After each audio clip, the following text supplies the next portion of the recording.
Bonsoir à tous. Ce soir, on se retrouve, excusez-moi, pour le débrief, pas du match de Marseille, parce que le match n'est pas encore terminé, mais on se retrouve pour le débrief de Marseille-Brighton de la première mi-temps. Donc le débrief mi-temps de Marseille-Brighton pour le compte de la deuxième journée d'Europa League, où l'OM a deux obligations, de s'imposer après le match nul déjà à l'Ajax pour éviter de perdre trop de points et avoir ses chances de qualification pour les phases à élimination directe rétrécir, reprendre un plein de confiance après 5 matchs de suite sans la moindre victoire, et tout simplement s'imposer et être premier du groupe. Actuellement, à la mi-temps, l'OM mène 2-0 contre Brighton pour un but en à peine 30 secondes. Mbemba a ouvert le score 30 secondes plus tard, Veretout a doublé la mise. De l'autre côté, l'Ajax se déplace à Athènes en Grèce. L'Ajax mène 1-0, donc actuellement Marseille est premier, l'Ajax est deuxième, Brighton est dernier et l'AEK Athènes est troisième. Donc on va revenir sur le match de l'Olympique de Marseille sur cette première période. Donc d'abord on va parler de la composition mise par Gennaro Gattuso, avec quelques surprises et une grosse incompréhension de ma part. Donc un dispositif 4-3-3, Paolo Lopez au but, Jonathan Klaus qui a été sélectionné par Didier Deschamps tout à l'heure en début d'après-midi, je vous ai fait la vidéo, n'hésitez pas à aller la voir. Jonathan Klaus à gauche, Murillo à droite, pas de titularisation de Renan Lodi. J'espère que comme il va pas jouer contre le Havre, j'espère qu'il va tout de même disputer quelques minutes là.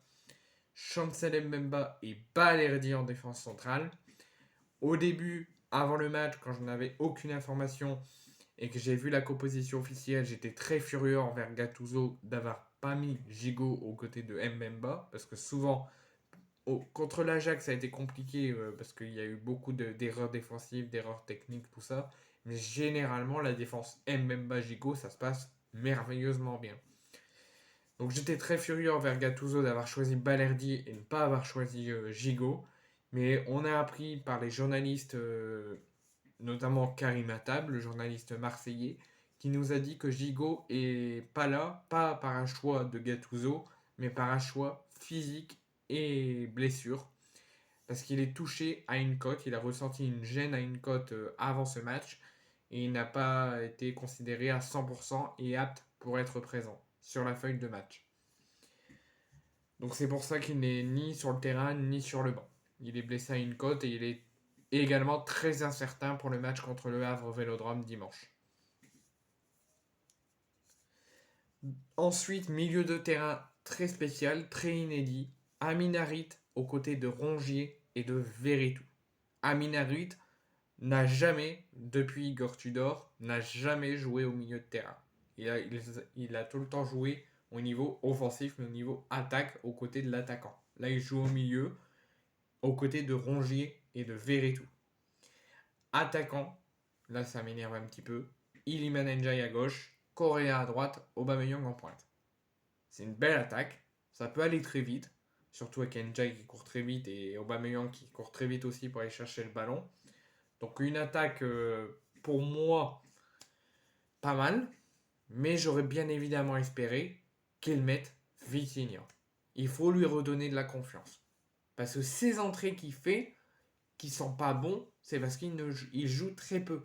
Il n'a pas le temps de bien se montrer. Il a besoin de beaucoup de temps de jeu pour pouvoir montrer tout son talent et toute sa capacité. C'est ce que j'avais dit sous Tudor quand il ne le faisait pas jouer énormément. Et sa dernière rentrée à Monaco, qui était catastrophique sur les 5-10 minutes qu'il a joué, c'est parce que 5-10 minutes, ça ne suffit pas. Il lui faut plus de temps. Une mi-temps et demi, peut-être tout le match. Il faut lui laisser plus de temps pour qu'il s'associe déjà avec Aubameyang, mais surtout qu'il s'associe à l'équipe. Même s'il était là depuis la saison dernière sous Tudor, il a encore plus besoin de temps, besoin de capacité pour se montrer. Donc moi j'aurais espéré qu'il mette Aubameyang et Vitinha en attaque. Mais c'est pas mal non plus Ndiaye, Aubameyang, Correa. Mais pour le bien de Vitinha, j'aurais aimé qu'il soit titulaire aux côtés d'Aubameyang en attaque. Ensuite, donc côté Brighton, qui vient de perdre 6-1 en championnat face à Aston Villa. Stell au but, Lampney, Velman sur les côtés, Dunk et Van Neck en défense centrale.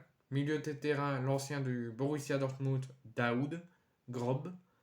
Mitoma, Ansu Fati, l'ancien du FC Barcelone, qui devait signer à l'OM finalement, qui n'a pas signé, qui l'a signé à Brighton. March et Welbeck en attaque. Sur le banc, Vitinha, Simon Nkapetoubou, Unai, Reynal Lodi, Bamo Meite, Ismail Yassar, le jeune du centre de formation Tunkadi, Bilal Nadir, Emran Soglo, Ruben Blanco et Caprice. Côté Brighton, Verbungen, Yoglio, Webster, Joao Pedro, Gilmour, Baleba, Adingra, Evan Ferguson, McNeil, Buadnot et Ashley Wood. Donc pour le moment, comme je vous l'ai dit, l'OM mène 2-0 et ça se voit. Pas la possession, parce qu'on n'a pas la possession sur la première période, mais ça se voit aux statistiques, tout est largement favori pour l'OM. Sauf les passes et la possession, et un petit peu la précision des passes où on peut encore faire mieux, c'est pour ça que Brighton a l'avantage. Mais sinon, au niveau des tirs, on a 10 tirs pour nous et 5 pour Brighton, 4 tirs cadrés pour nous et 2 pour Brighton. Donc au tir, on est à l'avantage. À la possession, on a 45% pour nous et 55% pour Brighton, donc c'est très serré, mais Brighton a plus l'avantage. Pareil pour les passes.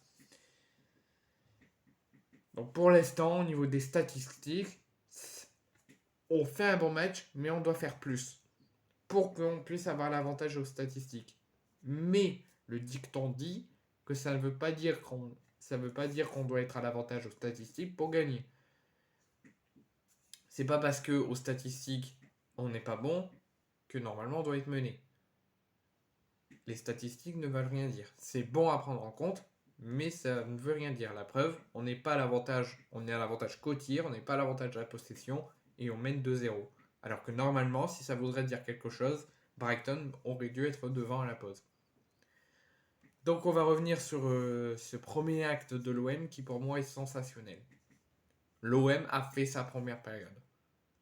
L'OM a certes démarré timidement dans les 5-6 premières minutes, avec quelques erreurs. Ils ont démarré très timidement. Brighton a commencé à mettre son jeu en place.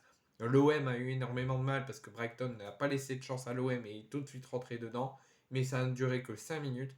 Parce qu'au bout de 5 minutes, au moins jusqu'à la 35e, 40e, l'OM a été sensationnel. L'OM était partout. L'OM a mis en place son jeu. C'est une magnifique ambiance des supporters qui au début n'étaient pas à guichet fermé parce qu'il y a eu des problèmes de trafic autour du Vélodrome, donc ils sont arrivés après, mais on a eu le guichet fermé.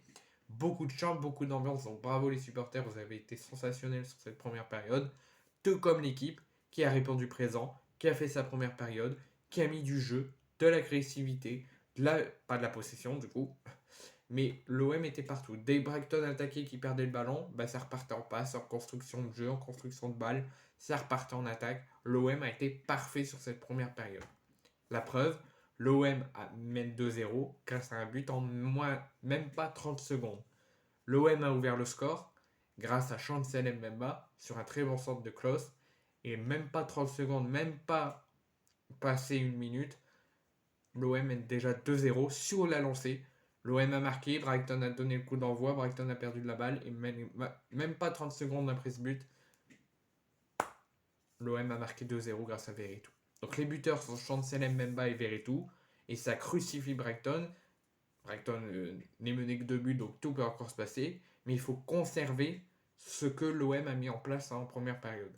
L'OM a mis en place ce que Gattuso demandait, de l'agressivité, de la possession, du jeu, de l'envie. On ne lâche rien.